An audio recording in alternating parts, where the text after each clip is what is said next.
Hello everyone, and welcome back to Vinyl Reviews with John. It's been a bit since my last installation to this series, and that's because I've been pretty sick lately, and I haven't really been feeling up to doing an episode of this series in a little bit. But now, I am back, and today we'll be reviewing probably one of the most interesting records I have in my collection. C418's Minecraft, Volume Beta. This is the second set of tracks by German musician Daniel Rosenfeld, or C418, called Volume Beta, created for Minecraft's beta version. I think that's at least what the title implies. I could be wrong on that. So spinning side A is the first track, Key. This is just an updated version of the track Key from Volume Alpha, the first set of tracks that Daniel had created for Minecraft.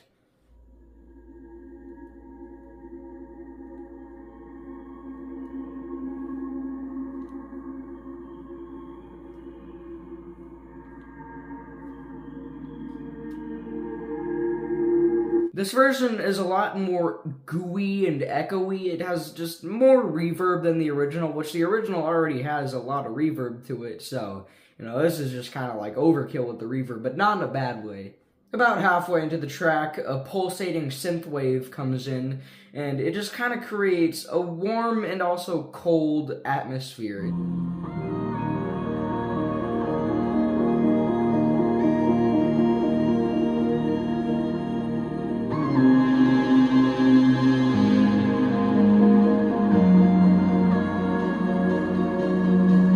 Key transitions directly into track 2, Alpha.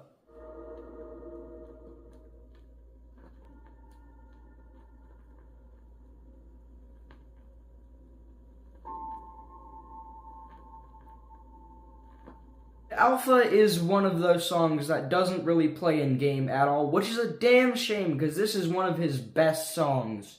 On some versions, it does play at the very ending poem and end credits of the game, but it doesn't really play in every version of the game, which is kind of a shame because this is just such a good song. Alpha is a 10-minute long medley of tracks from Volume Alpha, played by a piano and a massive orchestra. The track starts out with some very heavily reverbed pianos playing the main theme of the game, or most iconic track in the game, titled Minecraft. Now, instead of playing it exactly the same as the original version, he actually switches the time signature to 6/8, which is really interesting.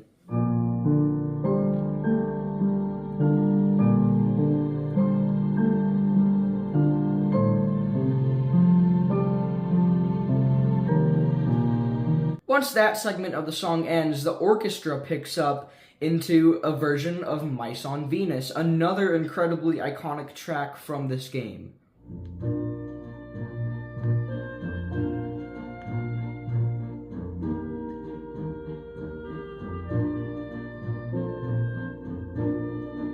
And the orchestration just keeps getting bigger and bigger until eventually it ends, but it restarts again at a faster tempo.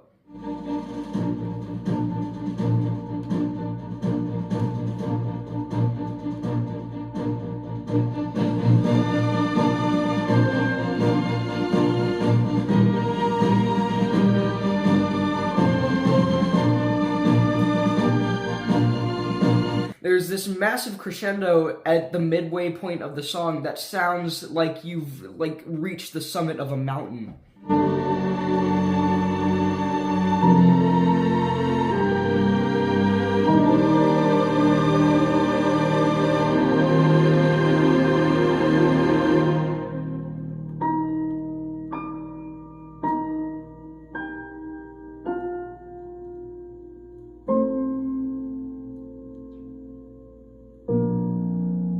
Then it starts up again, but the melody is different, and it seems to be an original composition rather than an updated version of a song that was already in-game. And the grandiosity and scope of the track just keeps rising and getting more massive and drawn out, until eventually it abruptly cuts off and the piano echoes and fades out, ending the Mice on Venus portion of the song.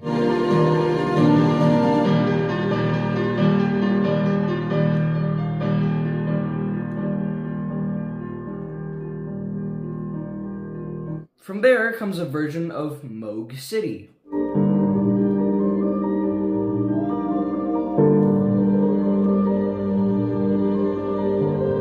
After that's done comes a version of probably one of, if not the most iconic track in the game, Sweden.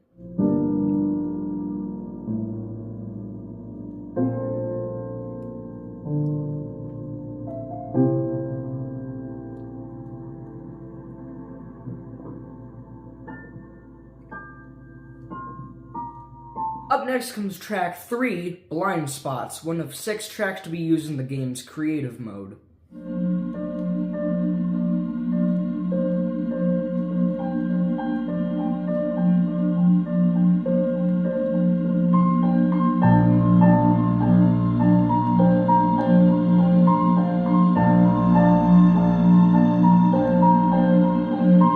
The song is such a warm, sunny, summery-esque sound, and the creative mode soundtrack and pretty much every song from the Minecraft soundtrack is firmly etched into my nostalgia, this song especially. It just felt so nice and pleasant to listen to as a little young lad creating random structures in Minecraft.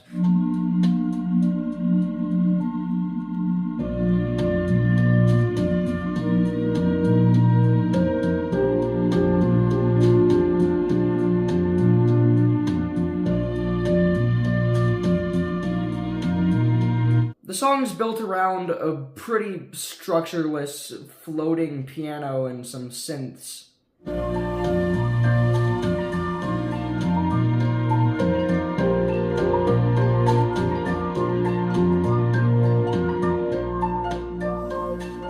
Up next is the final track on side A, Mutation.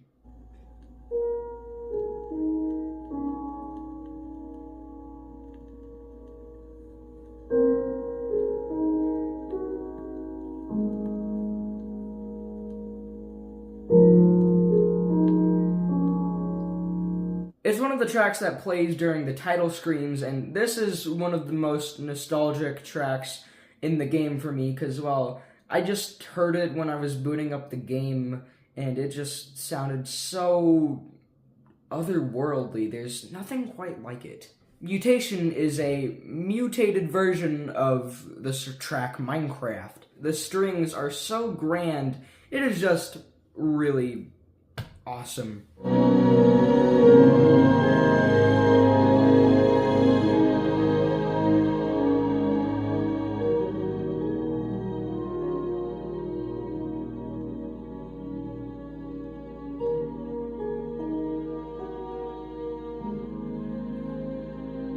Flipping over to side B comes a very atmospheric track, Biome Fest, a creative mode track.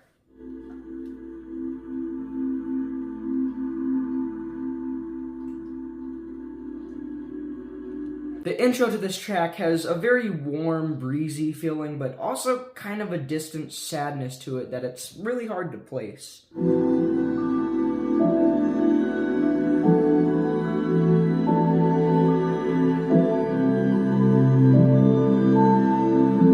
Eventually, some more metallic, industrial, and organic-sounding instruments come into the fray, and it makes the song have a more familiar groove to it.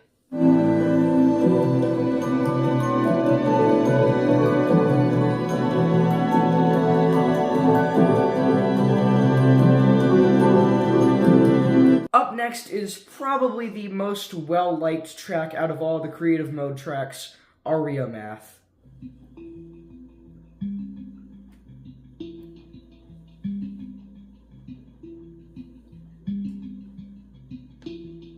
This song is the reason why so many people associate the sound of the pan drum percussion instrument with C418, because it's really the main instrument of this song, and C418 tracks typically lack percussion, and on Volume Beta, he has more percussive instruments into the fold, specifically, well, those pan drums, which are kind of a combination of melodic instrument and percussive instrument. The whole scope and spectacle of this massive crescendoing piece that starts out at a pretty soft level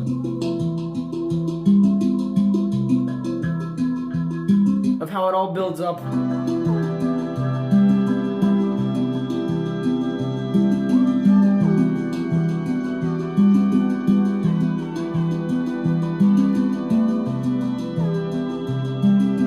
To such a climactic ending.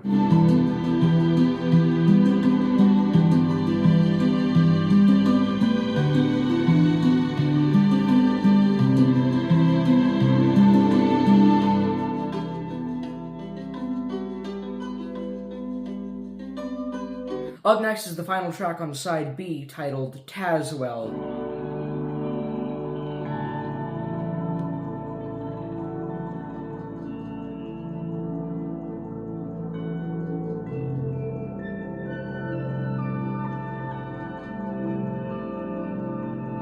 A memorial song for the death of Ryan Tazwell Davis, a creator of Giant Bomb. Giant Bomb is a website that basically gives you overviews and basically all the information you could possibly need about video games in general. And the intro to the song is kind of similar to Biome Fest, but it goes in a much different, more chill, lo-fi, hip-hop centric direction, built around a very soothing, happy piano.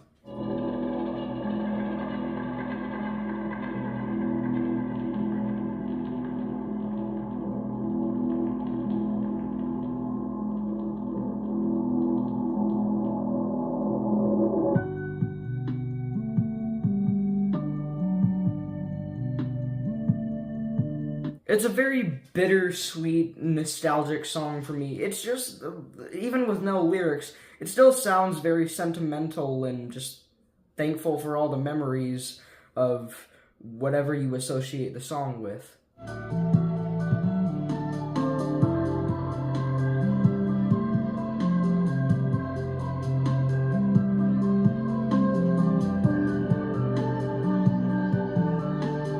Up next is the track Beginning To, another variation of the Minecraft theme. This one is a lot more melancholic and bittersweet compared to the rest of the variations of this theme. It's a pretty desolate, lonely, wandering, sad piano. Eventually, a soft choir and synth section comes in, and it is just so beautiful.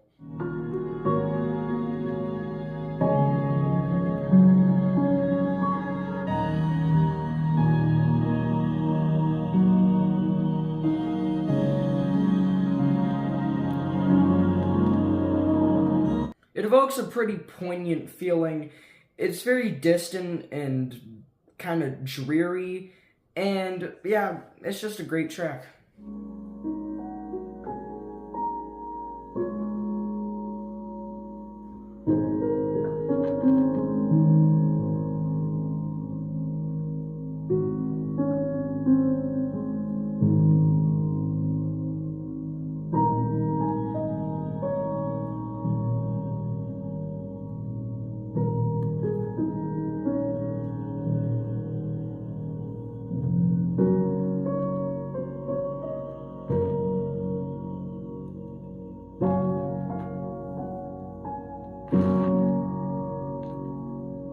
Up next comes Moog City 2, which I briefly mentioned during the talk for Alpha.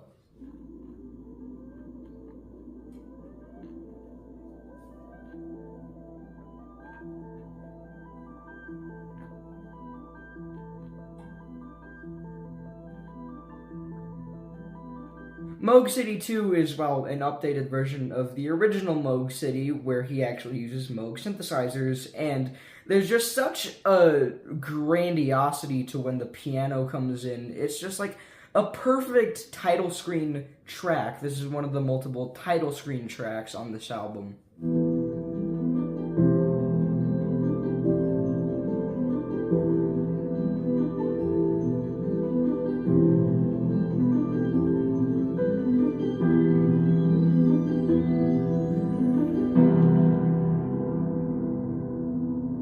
This is the first Minecraft track that I ever heard when this was the song I was greeted to with. I thought the sound of it was just so cool and unlike anything else I had ever heard, and it just made me want to play this game specifically for the music, as probably a lot of people felt about this game.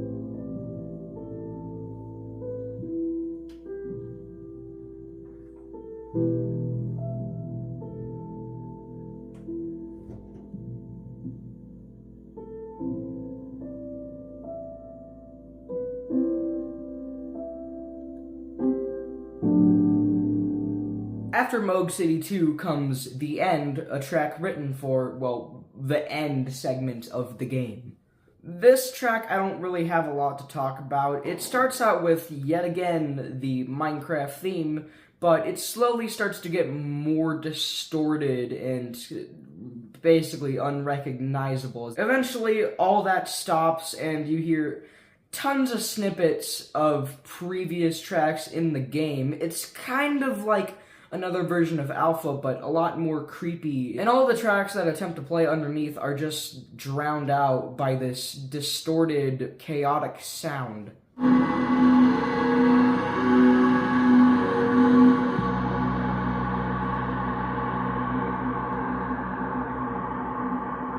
Eventually, a static comes in and we're greeted to the Minecraft melody once again, but it just keeps looping like a broken record, and, well, eventually it just cuts off.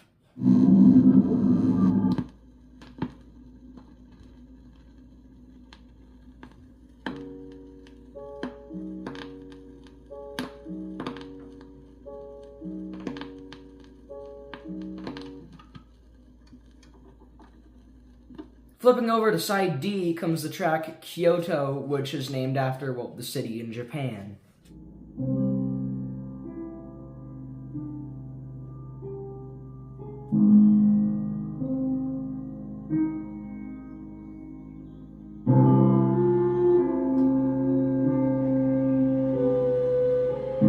It has such like a unique wonder to it. This track was used in-game for the Chinese mythology map, which came with the console edition of the game.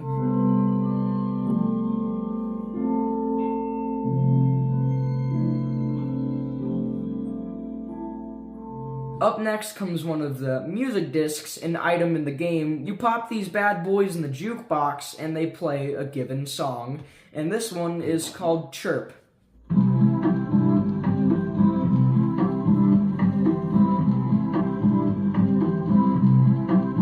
Chirp was built off an old keyboard preset.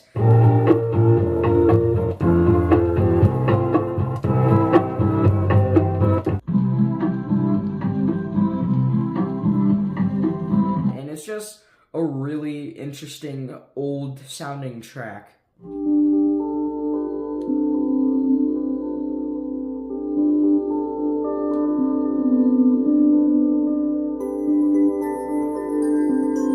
Up next comes probably one of the most confusing choices for a music disc to be put on this vinyl, Mellow High.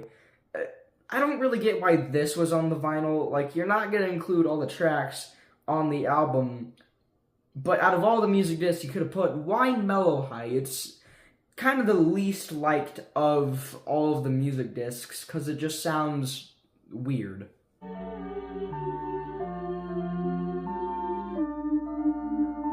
Up next comes Schlatt's least favorite song, Stall, or Stall. Something was going through C418's mind when he was making this. He was thinking about something.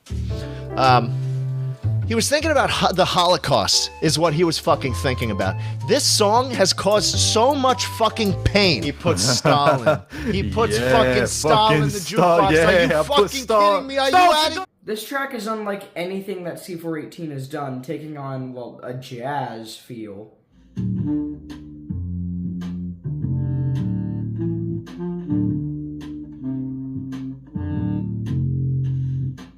It has a more hip-hop-centric beat towards the middle. There's the breakdown in the middle of the song with the very old radio-sounding guitar, which is my favorite bit in this song.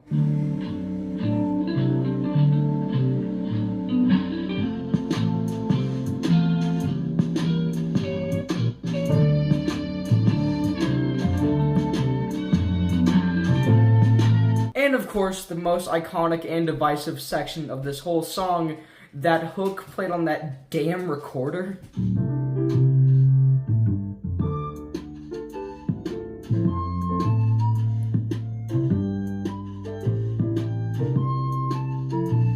think you should check the poll. You might regain some hope for humanity.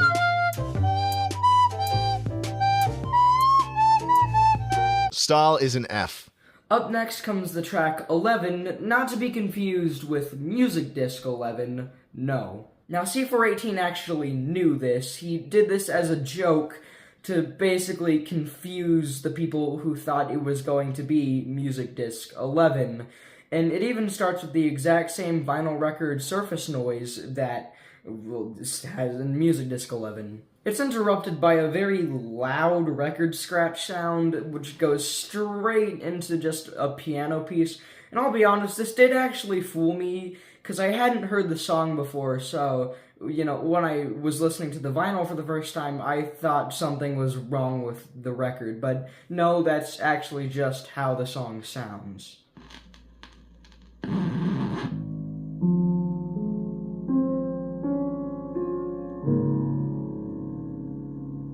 Up next comes the music disc titled Far, which is one of the most interesting sounding songs. It sounds so like you've stepped into this other world full of so much curiosity and wonder.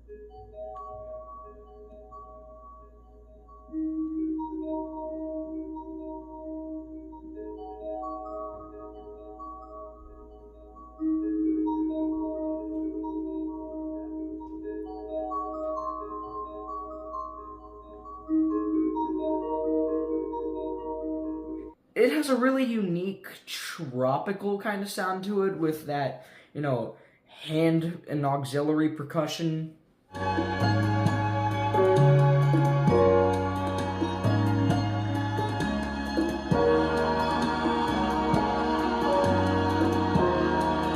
And it's a great penultimate track for this record.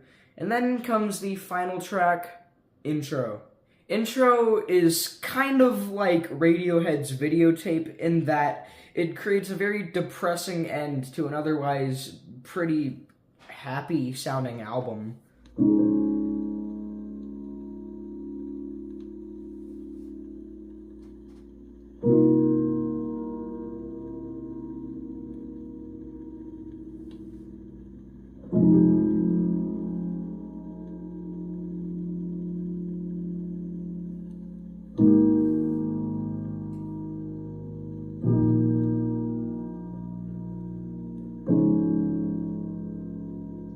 It's just such a bittersweet, melancholic sounding song. Personally, I believed that this should have been a song that played at the very end of the game with the ending poem.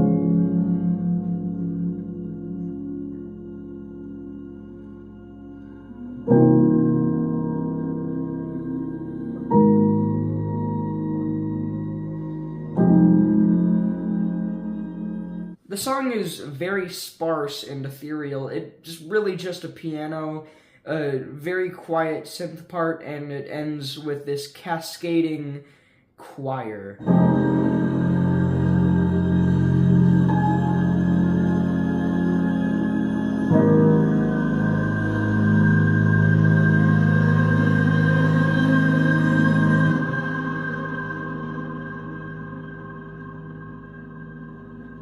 It's the perfect way to end an album. It's just such an emotional piece of music, and that is C418 Minecraft Volume Beta.